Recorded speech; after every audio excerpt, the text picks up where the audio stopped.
The title of the section is pretty important. What does it tell us?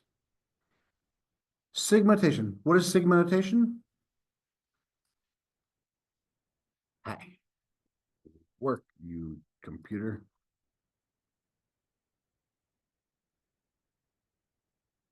What is sigma notation? When we say sigma notation, what are we talking about?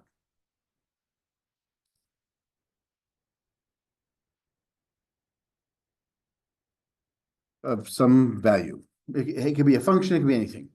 When we talk about sigma notations, that's what we're talking about.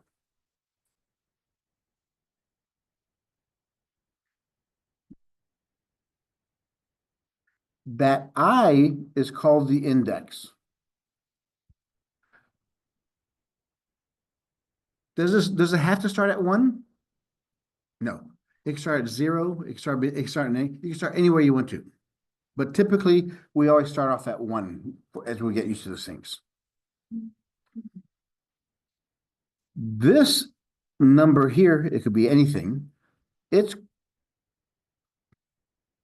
the formula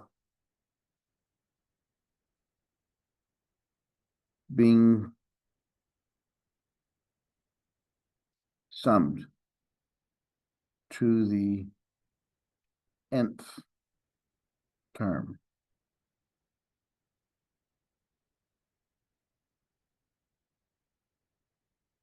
Now, let's see what that means. Well, what is this? That's the number that's gonna. Yeah, it's the end of the indices. That's where you're gonna stop.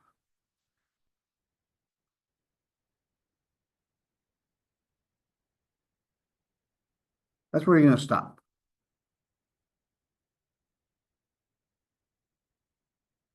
Or in Latin, since we're doing terminus. Terminus means the end. And this symbol here is the summation symbol, which means what? Add it all. Yeah, it means sum.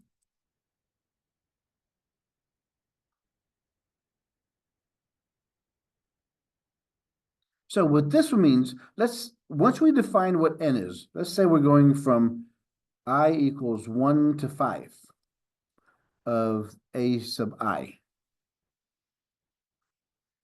The only thing that changes there is the I value. This is the start, and this is the end. So it begins, I is 1, so it's A1, plus the next one, A2, A3, A4, A5. You want to keep on going? No, because it stops at A5.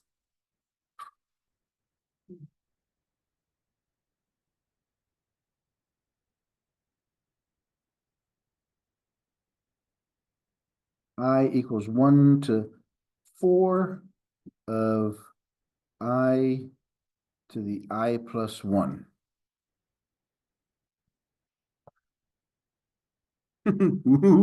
Put this now, let's go fill this one out. This just so we could understand how these things work. So I is the first time.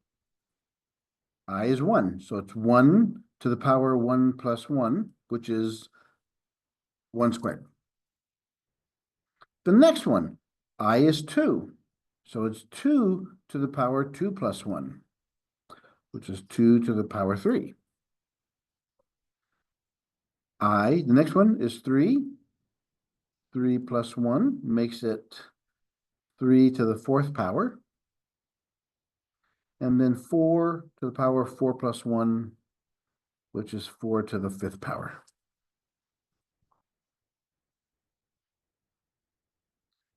So it'd be 1, 2 cubed is 8, 3 to the 4th is 81, 4 to the 5th is a big number. 4 to the 3rd is 64.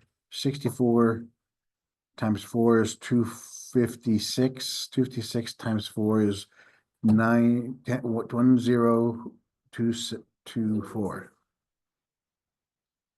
And 24. Well, because in computers, we only deal with binaries. So since this is actually 2 to the 10th power. But anyway, so we add these together, we get 1024 plus 81 is 1105. 1113, give or take.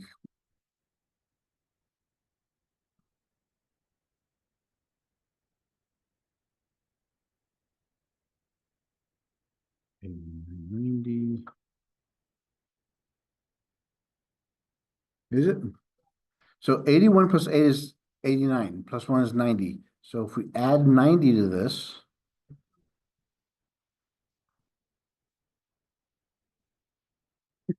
I was adding both of the eights to the, what is it? to times- yes, and that's That was like 160. it's, yeah, you're saying it should be much bigger. Actually, the story, I'll take a couple minutes. The story of how we could write this actually was invented really by like a 8, 9-year-old kid. He was super smart. He was told, he kept always asking the instructor and correcting the instructor. So the instructor said, to make him shut up, says, go. Don't come back until you add all the numbers from 1 to 100. There's a way. Well, so this is what he's saying. So he said 1 to 100. Yeah, there is a way, yes. So it's 1 plus 2 plus 3 plus 4, dot, dot, dot, dot, plus 96 plus 97, 98, 99, 100. Yeah, Yes. Well, actually, it's just in statistics, it's a counting technique. So, well, he noticed, man, this was back in the 1800s. They didn't have calculators, they didn't have pencil and papers, they didn't have books really. He noticed that if I take the first and last numbers, add them together, I get 101. If I take the next two inside there, I get 101. 3 plus 98, 101. But he said, okay, great. They all equal the same thing. How many times can I compare these, combine these? There's 50 times, which is 100 divided by 2, because I'm pairing them off. So what he determined, since they all equal 101, and it occurs 50 times, that means the sum of all these would be 5 times 1010, which is 5050. Yeah. Hmm? Well, what you're thinking is this formula. That's the formula. That's the formula he came up with,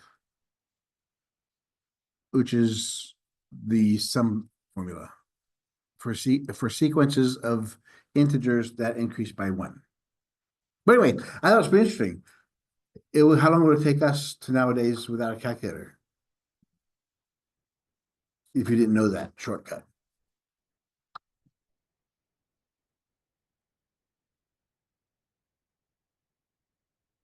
Now, what we're going to look at here is this. If this sequence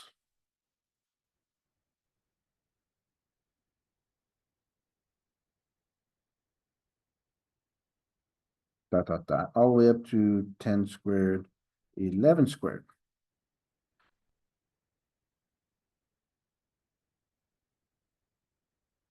Since there are 11 terms,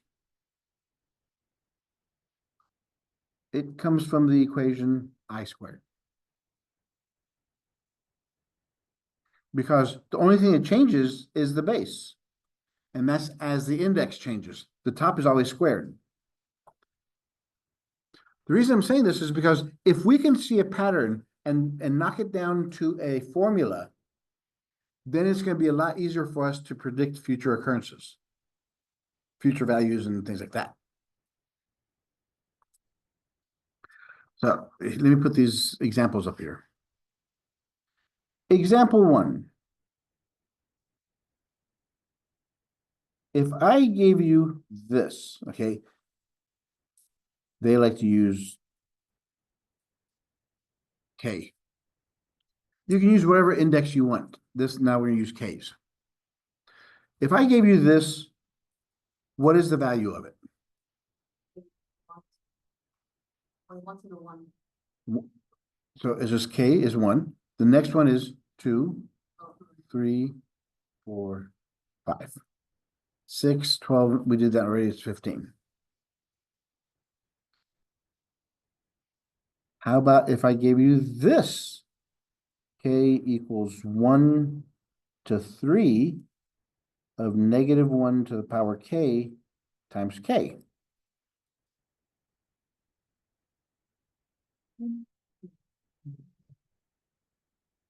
-1 over 1. Work it out. See what you get.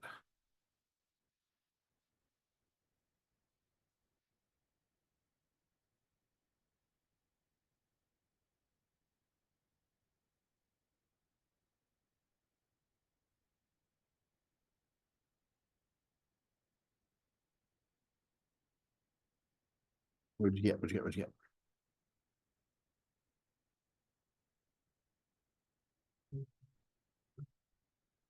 And noisy calculators. Would you get the answer? Which fine answer? It's going to be less than 1 million.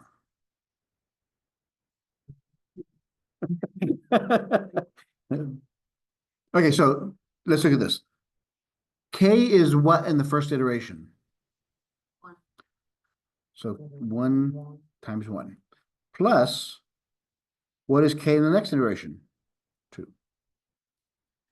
And the last one, it's 3. So -1 to the first power is -1. -1 to the second power is +1.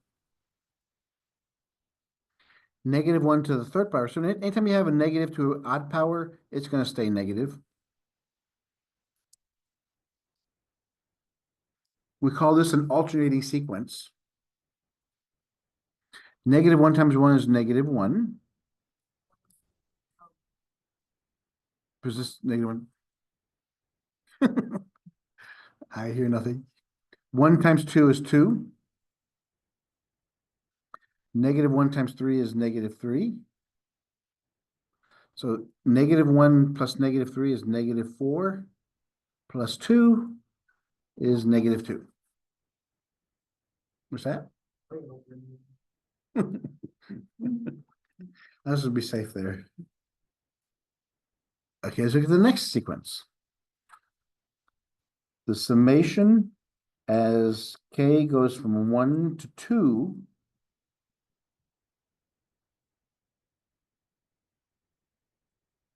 of that one.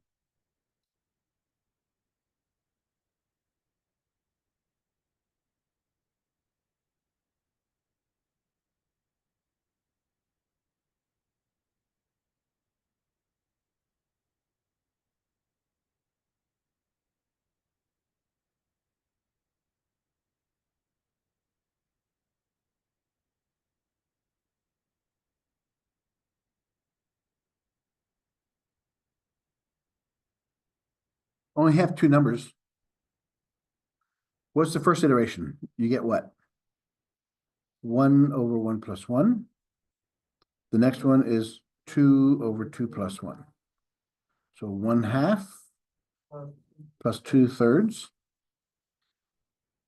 If we do the butterfly method, we get 1 times 3 is 3, plus 2 times 2 is 4, over 6, which is 7 over 6.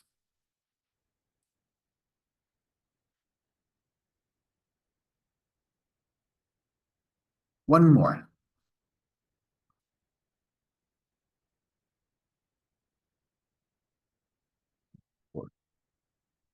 What if we had summation from k equals 1 to 5, k squared, k minus 1?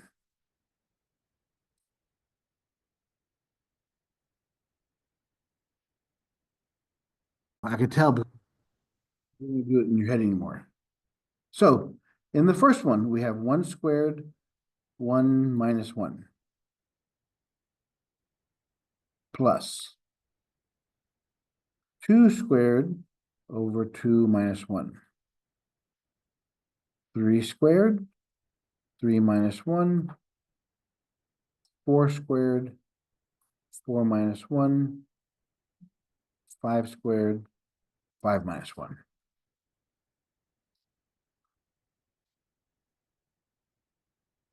Okay. If you went any further in this, you did it wrong. The first one, what did you get for the first? Where? Which means undefined. Wow. I'm literally turning the whole denominator to 12. I was gonna have It would be 12, but we don't need it there because this one goes, this is undefined. 1 over 0 is undefined, so the whole, we can't do any further. So, but you were on the right path. That's what I said. If you were working this long, that means you're doing something wrong. Okay. What would help? What can I do to make that equation actually work? The only k I cannot use is 1. Because if I set the bottom equal to 0, that's my vertical asymptote. I can't use that number. So any other number other than 1. So what if I changed it from k equals 4 to 5? What if I had that?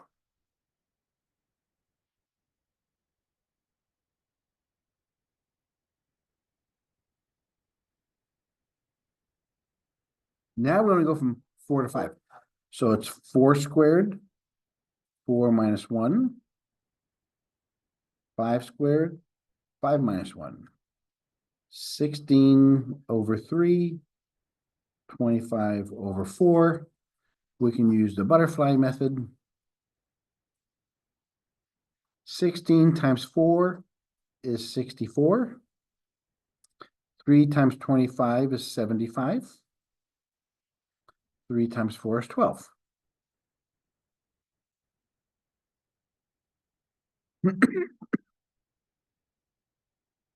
And you're right, it was over 12. If it wasn't for the first, you have to be very, very, very careful. Because if you used your calculator, what would have happened? It would have gotten an ER. So, but you have to remember the rules of math. Let's go backwards now.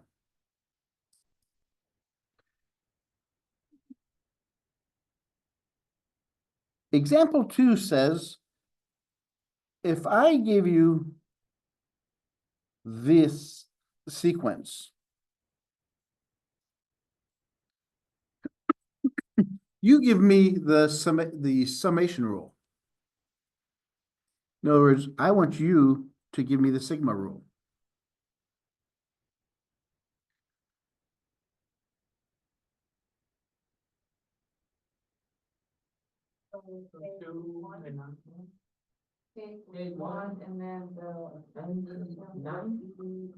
This is the first 1, 2, 3, 4. So it goes to 5. There's only 5. What's that? If you did k minus 2, what would be the first number? Well, no, 2 minus 1 is 1 minus 2 is -1. So that's not the right number. But you have the idea there. You said 2 minus 1. No, because that wouldn't work. Remember, we have to use these numbers. if it can't just put K in there because it'd be 1, 2, 3. So it's got to grow a little bit.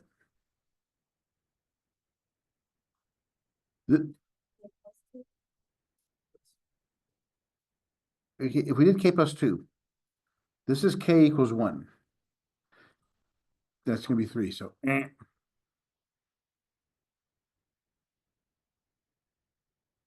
do we have to start at 1? What if we start at 0 and go to 4? Because as long as we have 1, 2, 3, 4, 5 iterations, we're good to go. We can do whatever we want to here.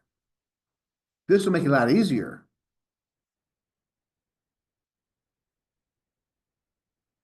Because this is K equals 1, K equals 2, K equals 3, K equals 4, K equals 5.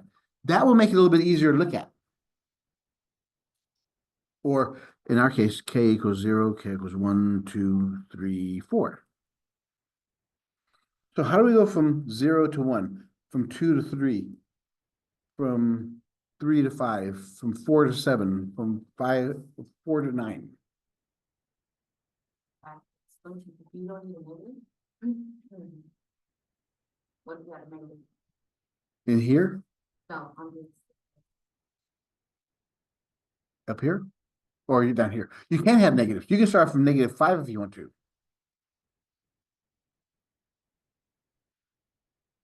So let's look at the first one. From 0 to 1, we have to add 1, right?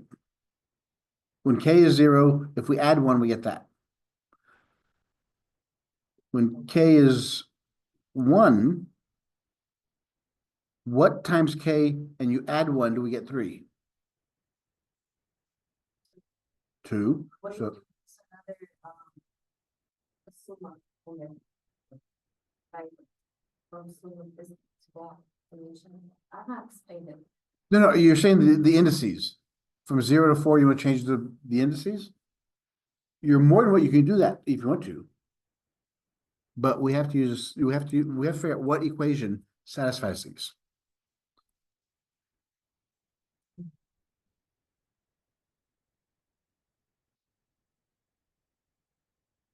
Two times 0 is what? Plus 1 is 1. Now the next one, when K is 1, 2 times 1 plus 1. When K is 2, 2 times 2 plus 1. When K is 3, 2 times 3 plus 1. When K is 4, 2 times 4 plus 1. So there is your formula. We have to work backwards now. This is going to be a little bit more difficult. Original one. Where you have parentheses x plus parentheses x minus 1 and close all the parentheses out. X minus 1? No, x plus parentheses x minus. X plus, what this would give you is 2x minus 1.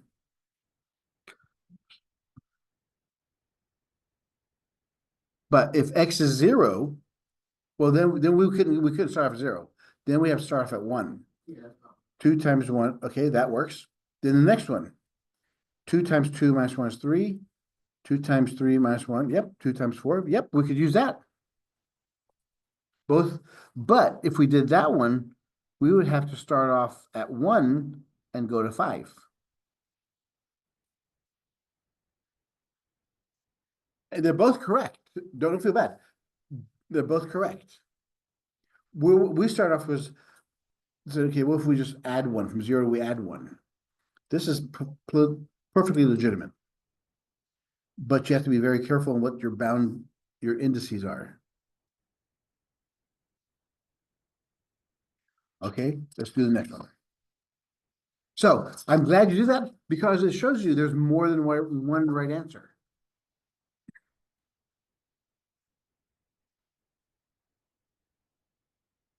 B. 1 plus 3 plus 5 plus 7 plus 9. So far, we've looked at these 2 equations.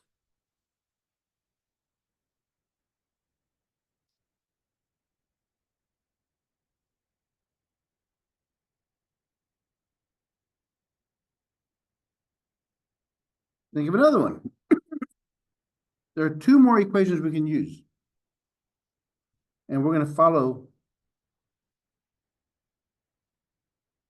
These are our indices.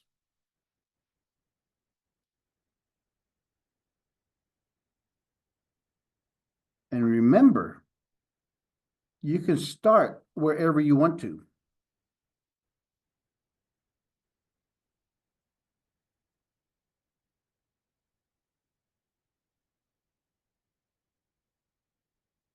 All right. Start there. I'll give you a hint.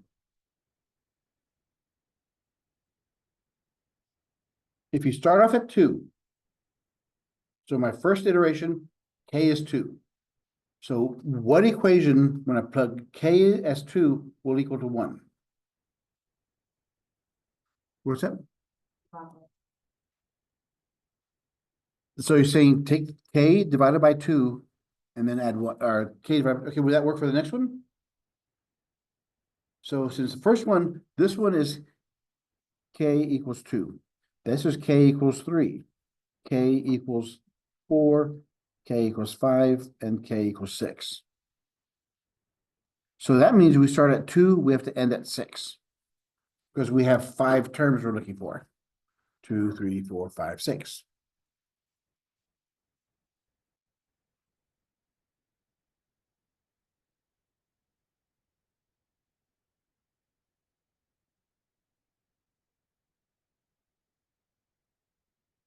Let's look at the same concept here. 2 times, what if we had 2 times k? So 2 times 2 is 4. How do we get 1? Subtract by 3. How about the next one? 2 times 3 minus 3. Does that work? 2 times 3 is 6 minus 3. 2 times 4 is 8 minus 3 is 5. 2 times 5 is 10 minus 3 is 7. 2 times 6 minus 3 is 9. So there's another formula.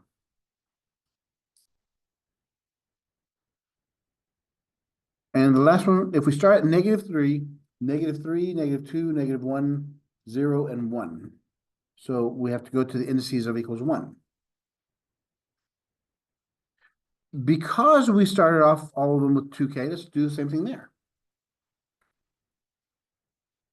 So 2k, so 2 times -3 plus what equals 1?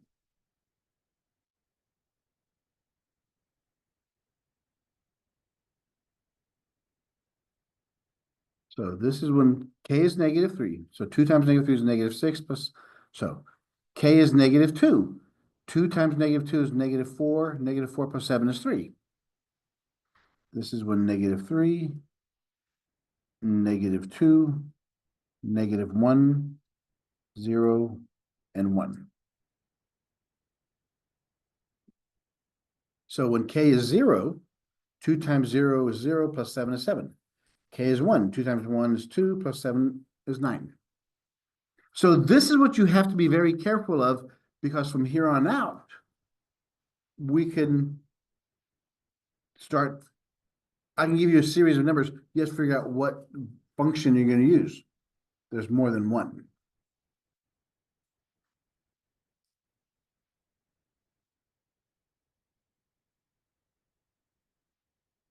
What if you had the summation of k equals 1 to 3 of k plus k squared?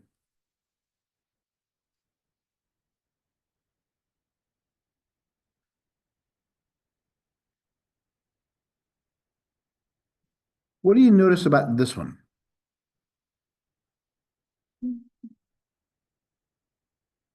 Yes. So if we look at this, so when k is 1, we have 1 plus 1 squared. Then k is 2, 2 plus 2 squared. Then 3, 3 plus 3 squared.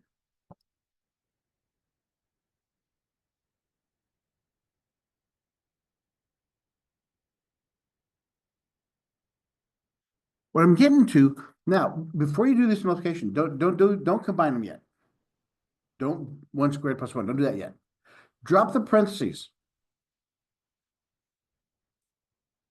1 plus 1 squared, 2 plus 2 squared, 3 plus 3 squared. The reason I'm doing that because there's a pattern forming here. If you notice, we have 1 plus 2 plus 3 plus 1 squared plus 2 squared plus 3 squared.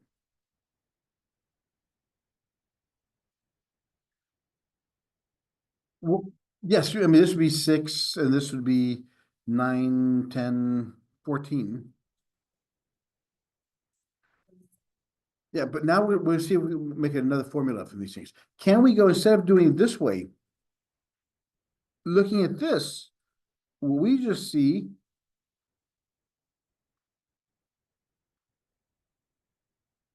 these are simply 1 to 3 of k plus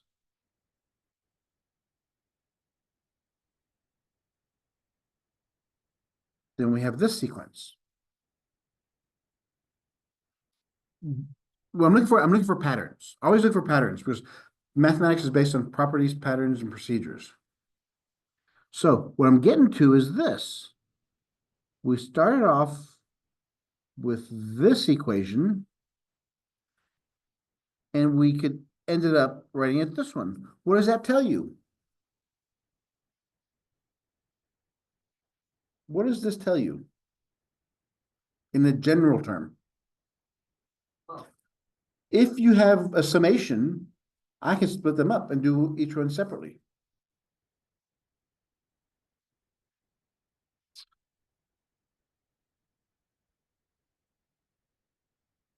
The algebra rules. Remember when we talked about those? The addition, subtraction, multiplying, dividing. Can we do those? Let's see.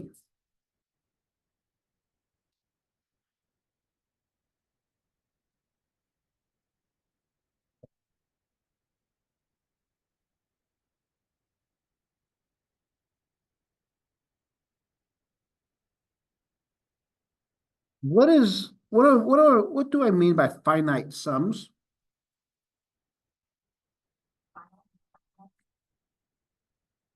Yeah, k goes from 1 to some value n, because we can go to infinity. So a finite sum is when we have a beginning and an end.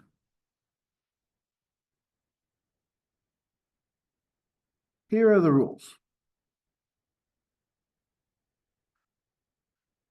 The sum rule says that after I take the sequence from k equals 1 to n of a sub n plus b sub n, I can rewrite that as the summation from k to 1 of a sub n plus the summation of k equals 1 to n of b sub n. I can split them apart.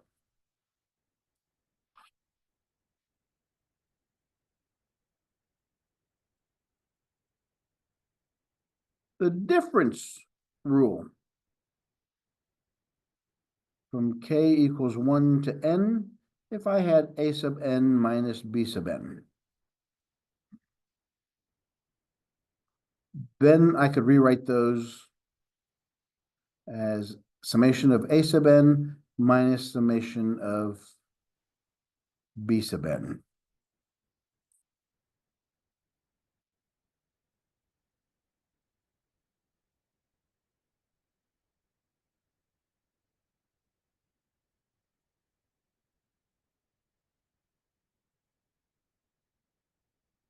The constant multiple rule.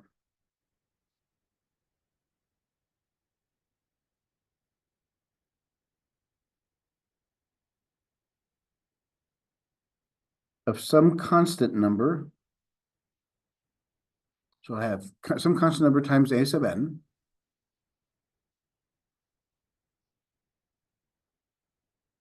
Since the constant number will not change with respect to the indices, I could go ahead and just put it out in front.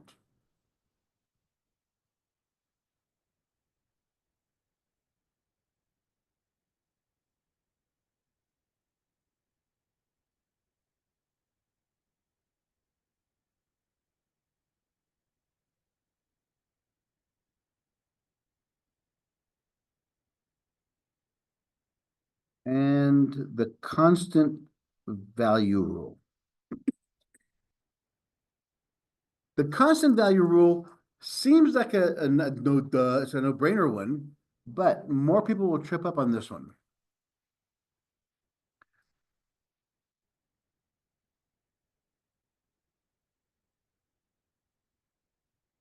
If I take the summation of some constant number, some number from 1 to n, that's the same thing as me saying n times c. Because all I'm doing is I'm taking this number c, adding it how many times? N times. So it's c times n.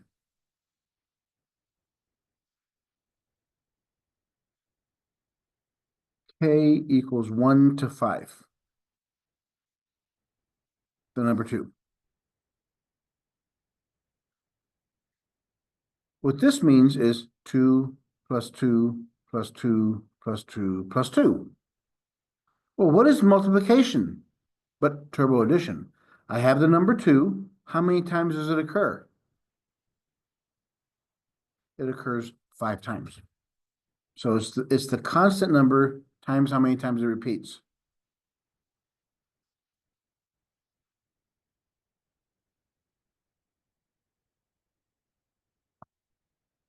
Let's take the example 3.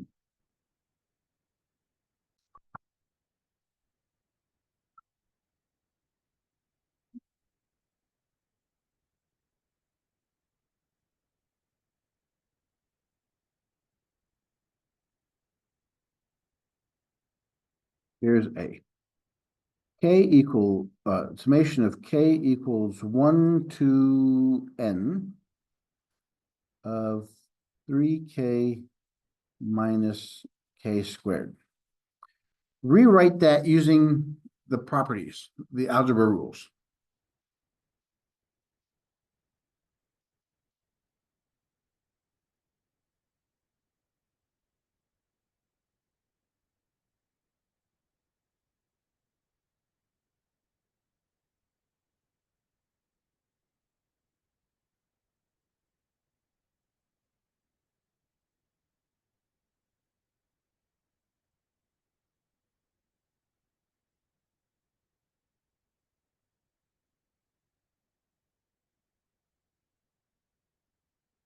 So which rule we use first?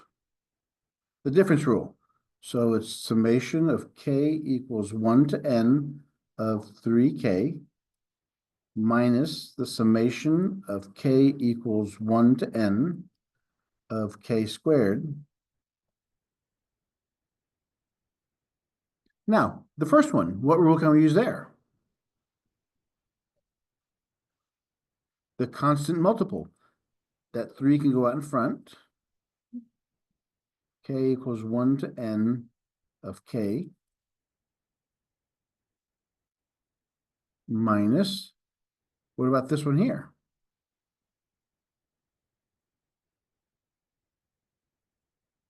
It's just K squared.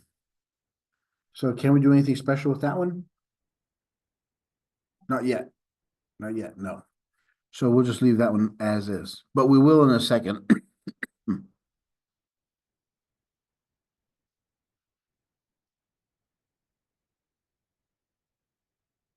Okay, the next one.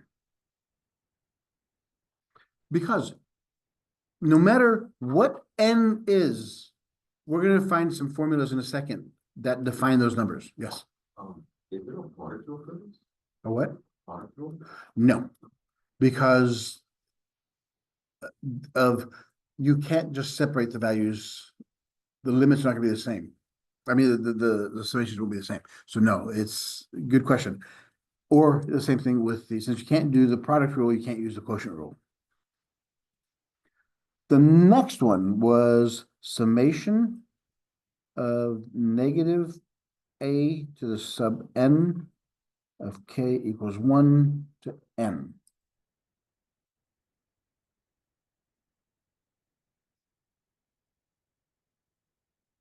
So what property are we going to look at? Constant multiple rule, So what constant multiple are we moving forward? the sign. A -1, right?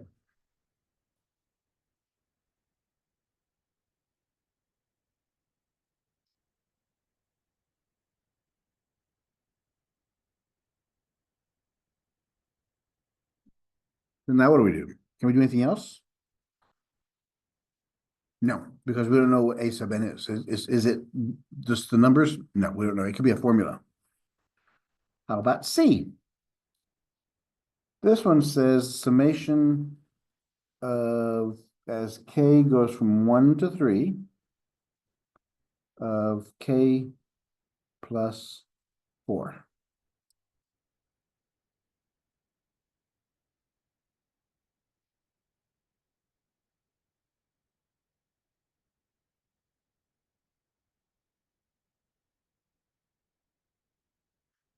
Are these finite? Is this one gonna be finite? Yeah, we can now calculate this one. The other ones we couldn't because we never defined what n was. So we just leave it as a formula. But this one, since we have a beginning and an end, we're not done until we get a value.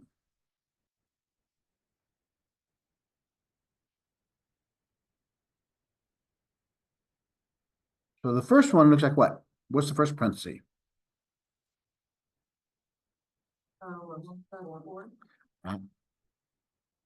Rules, using the algebra rules.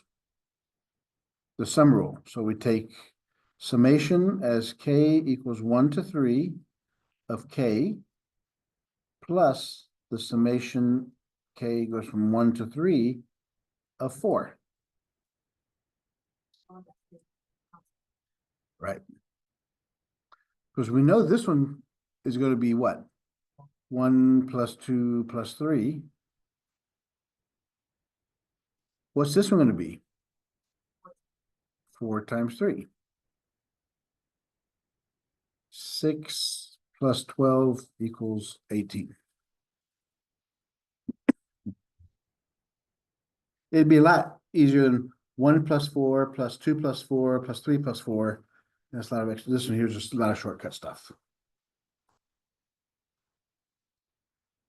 D, summation as k equals 1 to n of 1 over n.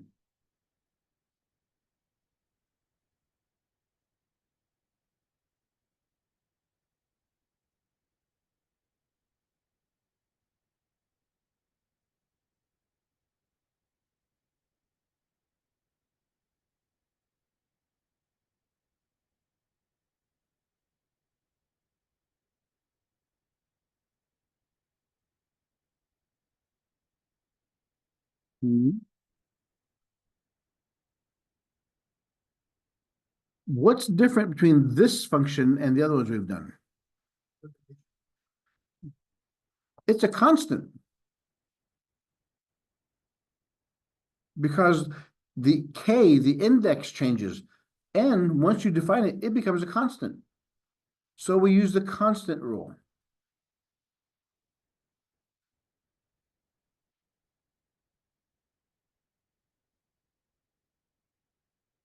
Thank you for the water.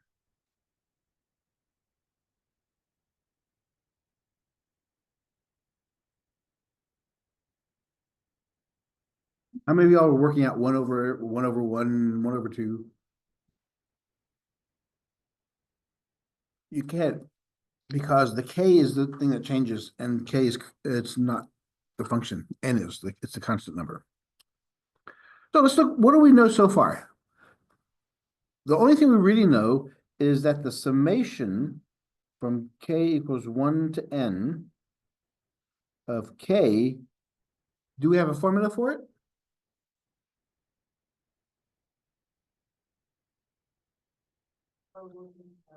That's the one we just did earlier. Remember, it was the n plus 1 times n over 2, which makes it n plus 1 times n over 2. Or you can say n squared plus n over 2.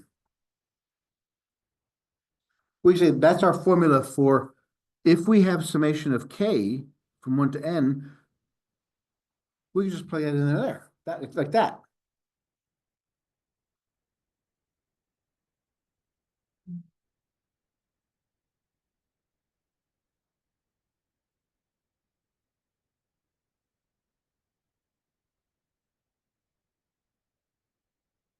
Or we just use this formula here, or this one, whatever's easiest.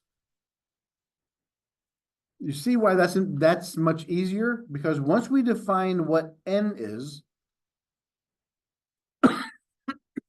once we define what n is, we don't have to do the summation anymore. We could just plug it straight into these formulas.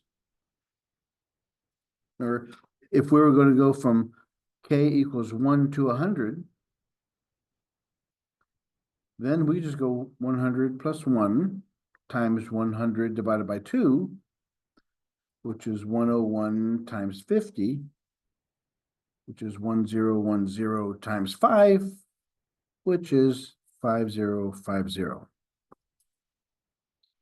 So we don't have to do the summation anymore. We can now plug in just straight to the formula. So whenever you have the summation of k from 1 to n, use these formulas. We also have a formula for summation of k squared.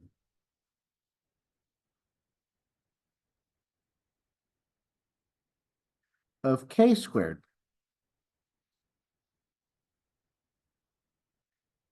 This one is going to be n times n plus 1 times 2n plus 1 all over 6. There's your another formula. That if you could, by using the algebra rules, if you can isolate a summation of k squared, you can just plug in the n value into this and you have the value. You're done.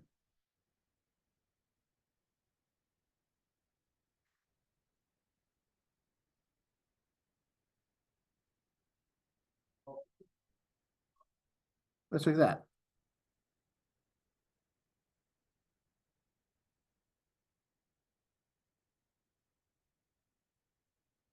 If you did it the long way, it'd be 1 squared, 2 squared, 3 squared, 4 squared, 5 squared, all the way up to 10. Or we can just plug it into this formula. What is n?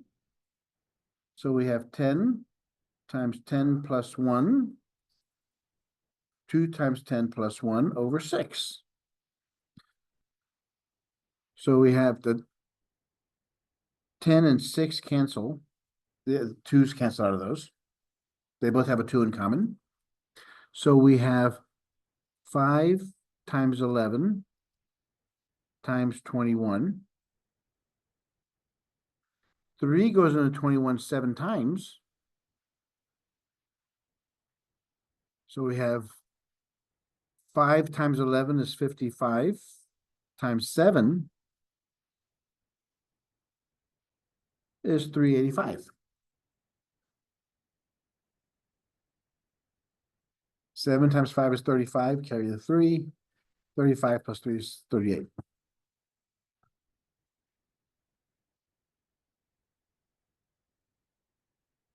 The summation of k equals 1 to n of k cubed is equal to n plus 1 over 2, all that squared. There's that rule.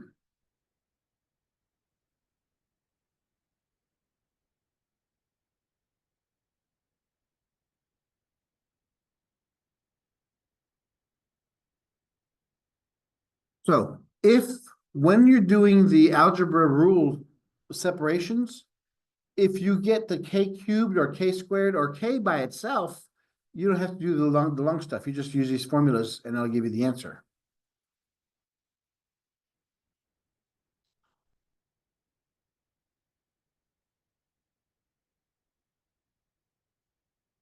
Limits of finite sums. Here's an example. Let's look at this one. Example 5.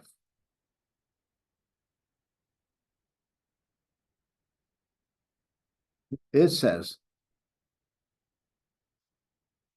find the limiting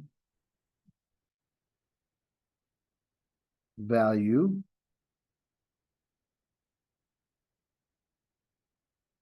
of lower sum approximation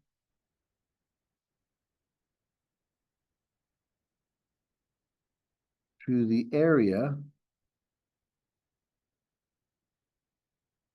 of the region R below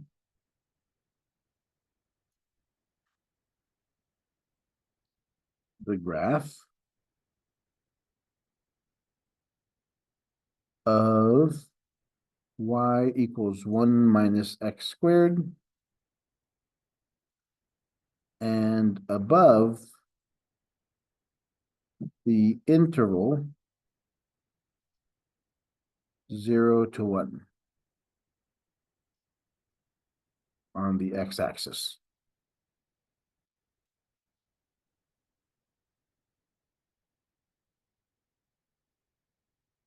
Using equal width rectangles.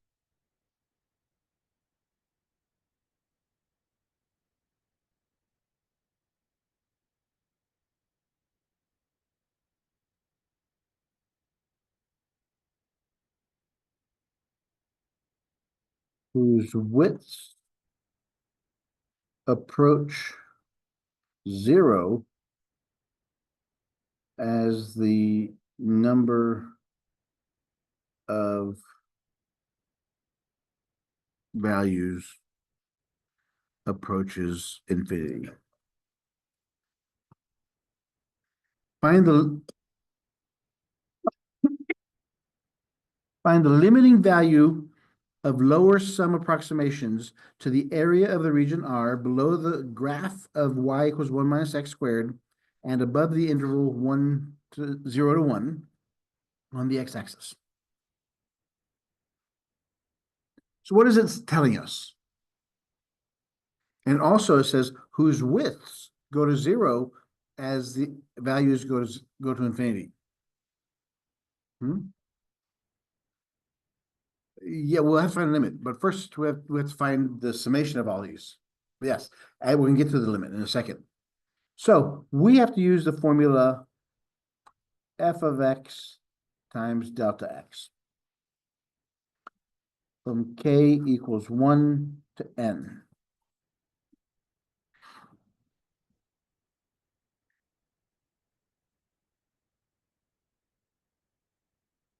And remember, the graph looks like this, from 0 to 1. So what we're doing is, this is the same as the first one we did at the beginning of this chapter. So how do we define our function? What is our x values? Is 0 to 1, but we have to cut it up into smaller pieces, right? But it's important. The widths have to go to 0 as the value size goes to infinity. So what that means, we have to have our widths are going to be dependent on the n value. As n goes to infinity, each one of these widths go to 0.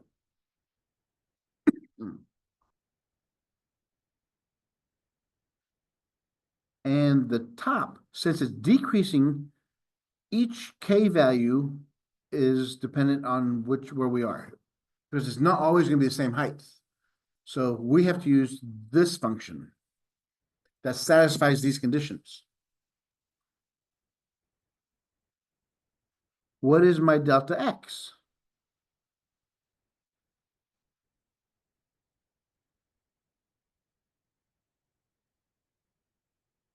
The delta x is I'm simply cutting the picture into n equal parts. Remember, the first time we had 1. The second time we had 2, so it's 1 over 2. Each side's a half. Then we did the fourth. Each of these are 1/4. But as n goes to infinity, what happens to this equation? The distance, the width becomes 0, which means we don't have spaces between them anymore. We simply have lines. So now we have to combine these two into our equation. The summation as k goes 1 to n of f of k over n times 1 over n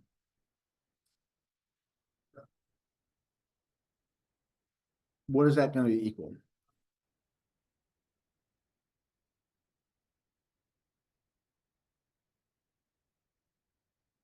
Remember, what is the formula for this equation? What's the function? 1 minus x squared. It's given right there. So there's your f of x. So that equals the summation as k goes from 1 to n of 1 minus, and my x's are k over n squared. My x values, that's what's inside the parentheses, is k over n squared times 1 over n.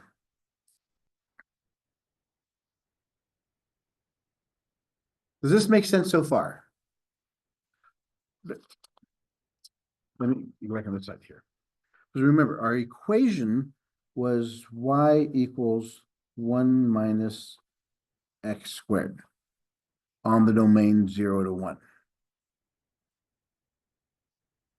So our function, f of x, is equal to y. But our x values are dependent on, so the width here is dependent on what? How many times I cut between 0 and 1, which is they're all equal size, they're 1 over n. If I have n slices, how wide is each one? They're all 1 over n. 1 over n plus 1 over n plus 1 over n. All that n times is equal to 1 plus 1 plus 1 over n times n. So it simply becomes 1 plus 1. It's just a summation of n1, n times 1. So each size is going to be the same. That's my delta x. The function is this, but this is x sub 0, this is x sub 1, x sub 2, x sub 3. So these numbers on the bottom, x sub 1, x sub 2, these are my k values. Those are the ones, those are my inputs. So each one of these will be k over n, because they're each 1 over n. This is 1 over n, this is 2 over n, this is 3 over n, 4, 5, 6. So because of that, I know my formula is going to be 1 over k over n squared.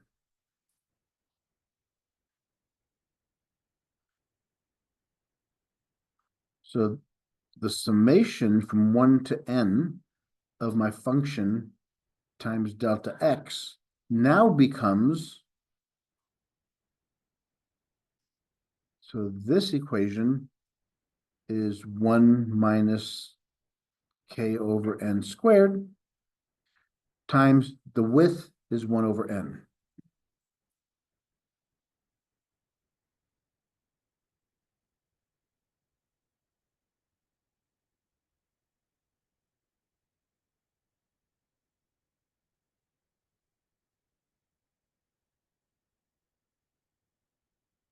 Can we combine these?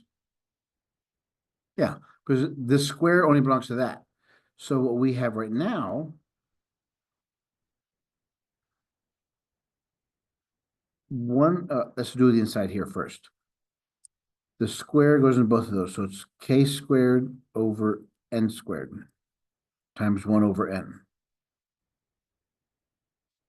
I just got rid of the parenthesis on the inside.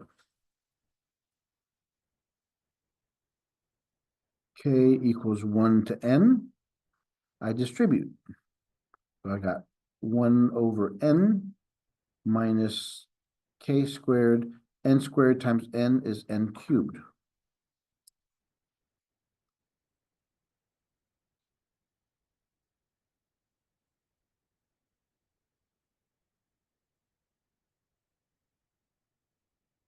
I can use the difference rule. I have 1 over n minus the summation of k equals 1 to the power n of k squared over n cubed.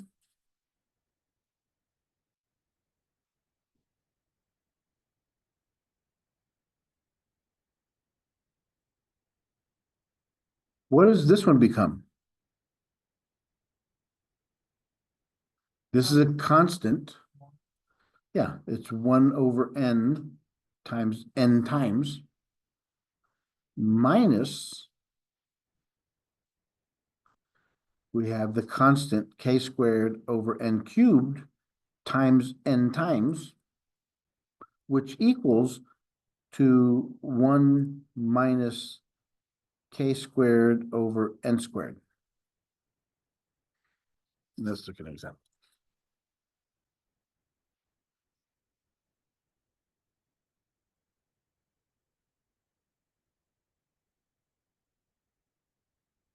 Oh, not yet, no.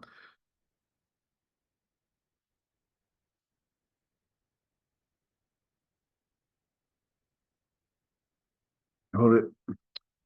I can't make that jump because remember what we have? Remember these shortcuts? Remember these? The summation of k, I can write it as this equation.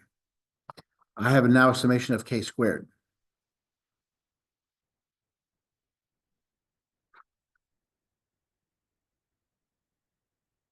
Yeah, so I can't jump this far out just yet, which gives me this, however, is a constant, so it's 1 over n times n.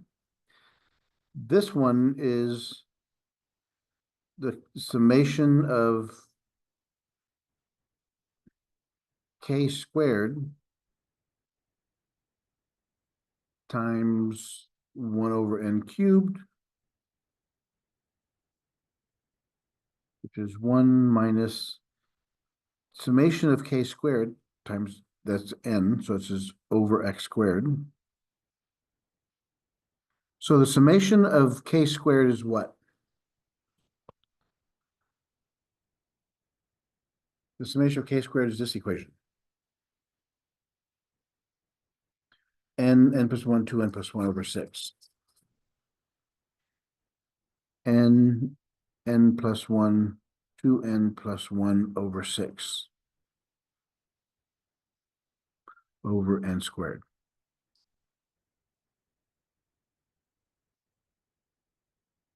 What's that? I mean 3. Oh, no. N, remember, n is just the constant. N is that term there. I prefer, I would expect it for the, maybe, go down. Well, yeah.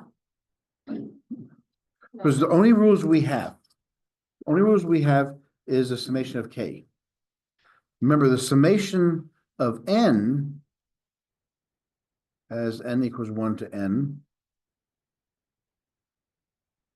We have this, n is a constant, so n times n. Because remember, n is a constant, it's whatever that is. I add it that many number of times, so it's n times n, which makes it n squared.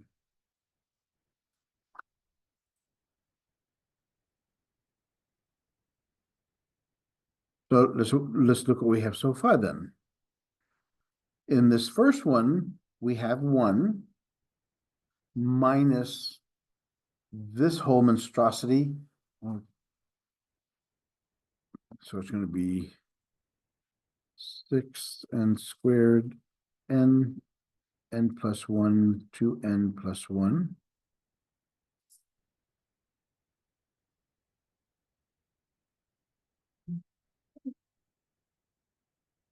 Can anything cancel here? So, the n, one n. One minus n plus one, two n plus one over six n. What do you think the next step's gonna be?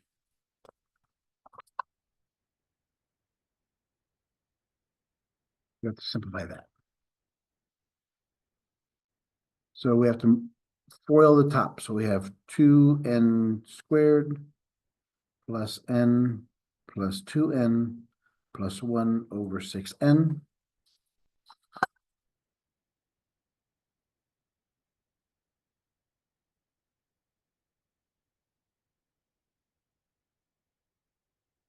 Two n squared plus three n plus one over six n.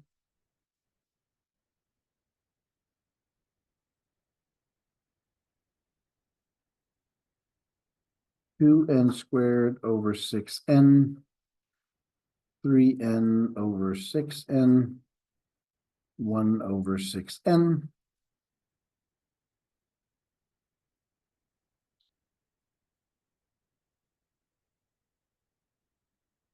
So it's the two cancels, one of the n's cancels, so we have n over three. N's cancel, three over six is one third or one half.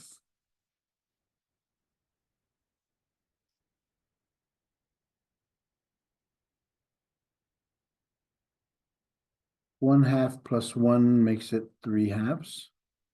Plus n over three plus one over six n.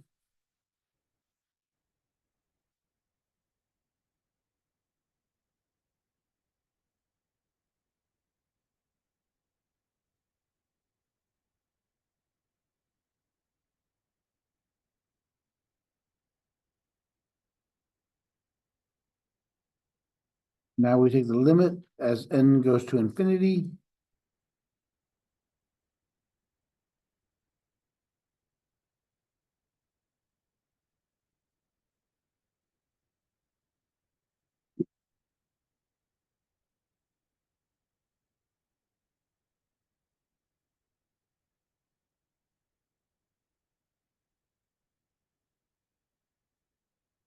So that one's gonna go to zero.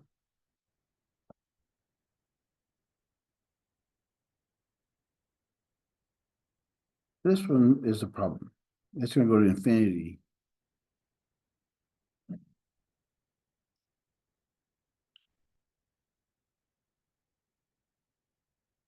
think I dropped an n somewhere.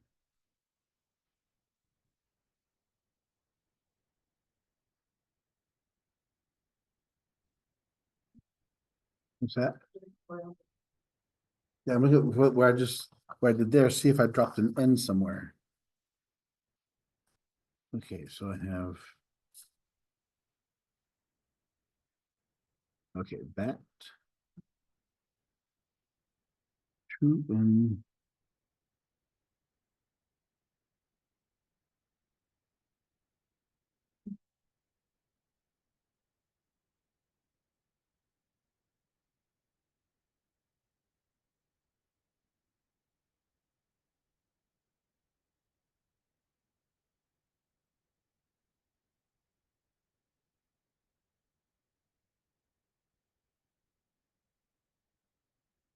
So it's three n.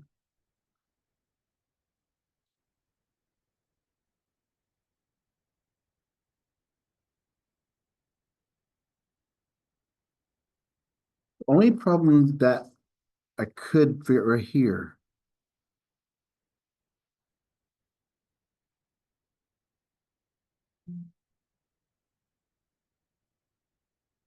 I have not have canceled the ends, but it shouldn't have mattered.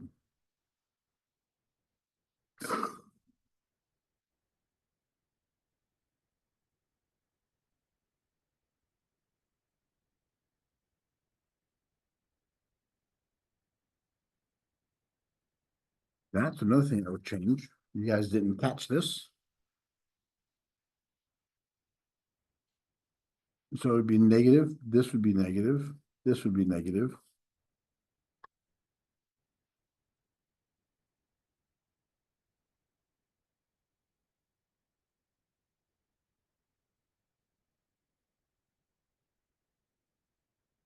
There should be 1/2.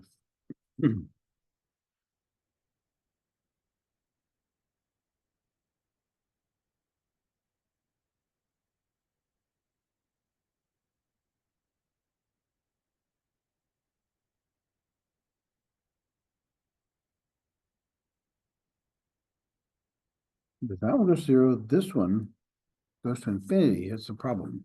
Should not, all the x's should be taken care of.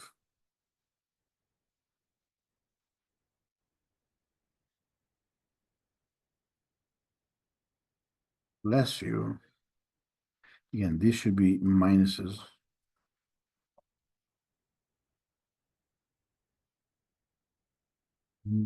Minus 2.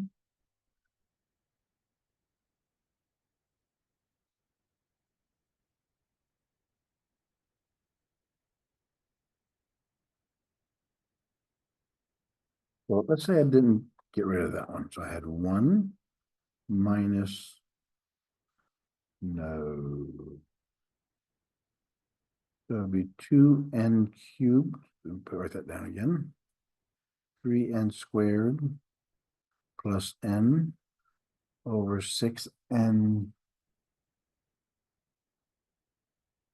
That's where it is.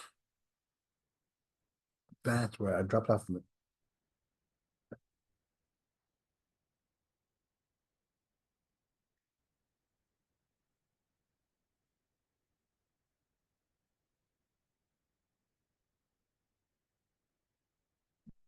I lost the exponent somewhere.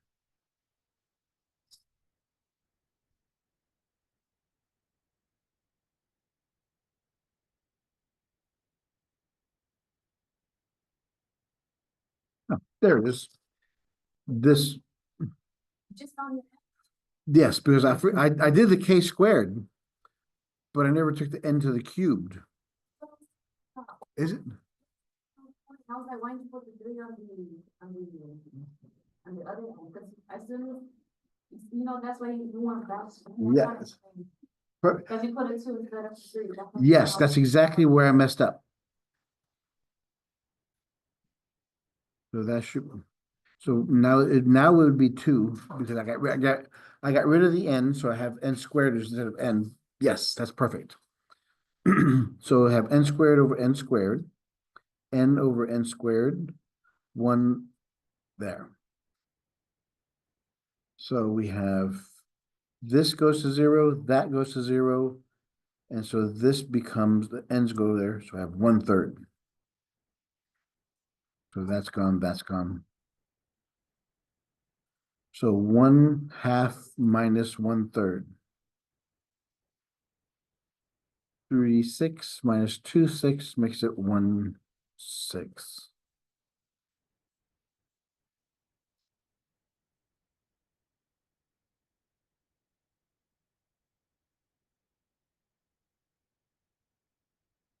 Yes, I wish I listened to you sooner. Good catch.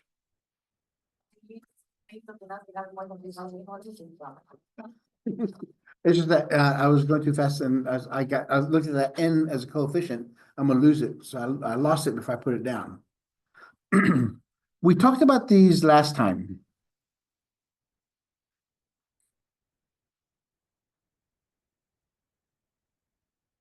Riemann sums. Riemann, the German mathematician, that he's the one who noticed that if we take the summation of all of our functions, what's that going to find for us? That's the area. The base times the height. If we take all of those areas to find the area, but remember what we said, when we first started, went from 1 to 1. We had just one big picture. Then we did two pictures. Then we did 4 pictures. So the bigger n becomes, the more accurate your area becomes. Because these get smaller And it just becomes, so what does that mean is we have to take the limit as n goes to infinity of this function.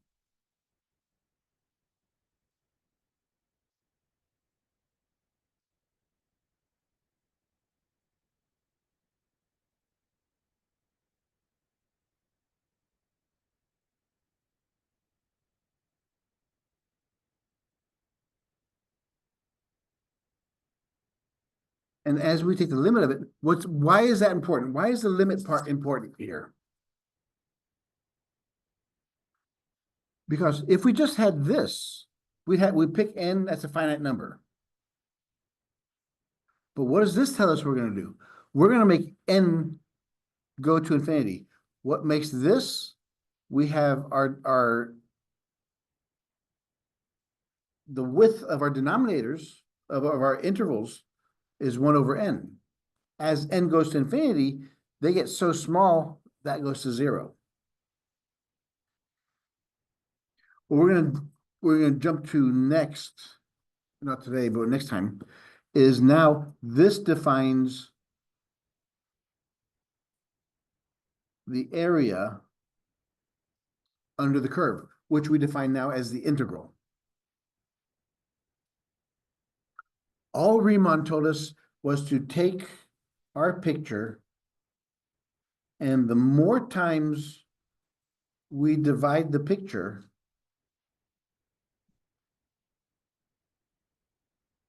the more times you divide the picture, the more accurate your result becomes.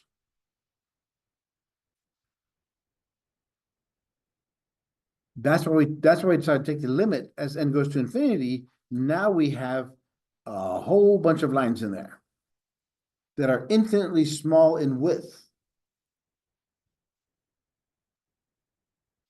And as we do that, then we get the true area. So the area is the integral from a to b of our function as the limit of n goes to infinity of the summation k goes to 1 to n of our function and our width.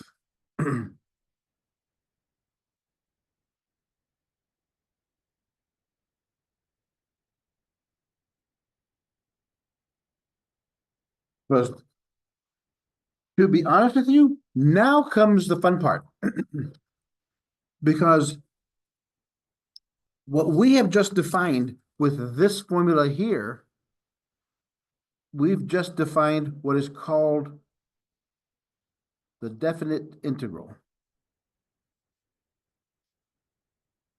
Why is it definite integral? Because we have a beginning and an end. Remember, our domain was from A to B. Now we have a finite width and a finite height. We can now find the area of that curve.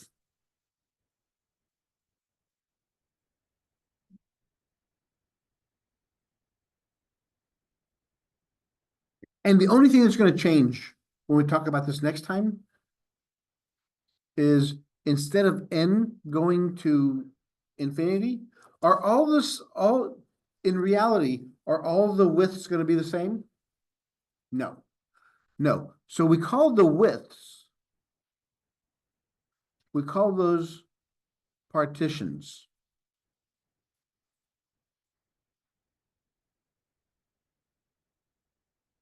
And what we do, we take what's called the norm of the partitions. That's where those double lines are there. That's called the norm. What the norm says, because to be accurate, do we take the widest area or the narrowest area? Because if it's the narrowest is wrong, then the wide ones will never be touched. But if we use the widest area, then we're going to incorporate the ones that are smaller. So the norm is the widest width of all your widths.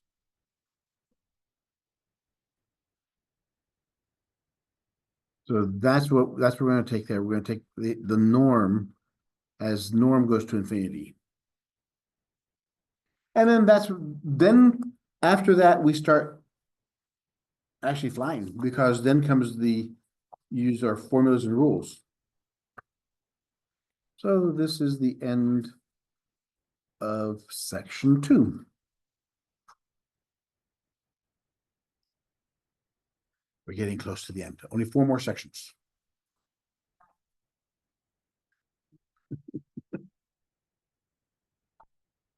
All right, any questions? Then I will see you guys. Today's Wednesday, isn't it? I'll see you on Monday. I remember this joke that they told me when I was in trigonometry class. I was in high school. I was a freshman in trigonometry class. Thinking, so I was the only freshman in there. That's so weird. So, my professor was like, why does the bird think the tree is bad? Why does the bird think the tree is what? Dead? Sad? Oh, it's dad. I give up. Oh, I'm not sure. Geometry. It was funny. It's cute now. Have a great weekend.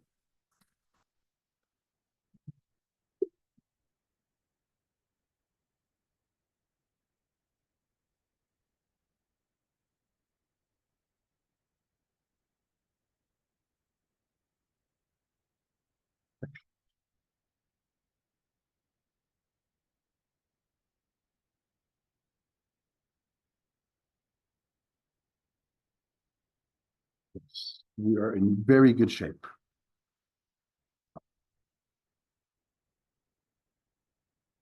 Yes. Yes. So after this, so when you split it up because of the summation rule, Mhm.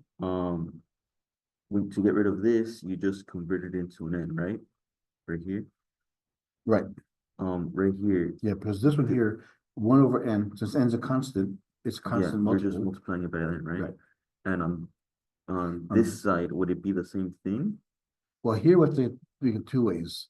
We have 1 over n cubed, Mm-hmm. and then the summation of k. Mm-hmm. So yeah, so it's going to be, we do the summation of k squared, which is that n plus 1, 2n plus 1 over Right. 6. And that converts that, and it's divided by n cubed. So what we'll have there is this. Oh, so then you'll get rid of the k's, which will then make it a constant, Yes. and then Because then all we do is plug in the n's and we're done. right. So we had 1 minus n times n plus 1, 2n plus 1 over 6. And then that took care of the summation of k squared. Right. And then we still had the 1 over n cubed out here. Right. That one, the And then bottom. So now this became 1 over 6n cubed n plus 1, okay. 2n plus 1. Okay, not good, because I was confused because of though I guess I need to rewrite it then, because then I wrote it wrong here and you convert this first. Yes, because now it wouldn't matter if we cancel that, because what's going to happen here is we're going to have 2n squared plus 3n plus 1 over 6n squared. Mhm. Now this part, we can separate these to n squared, 3n over 6n squared plus 1 over 6n squared.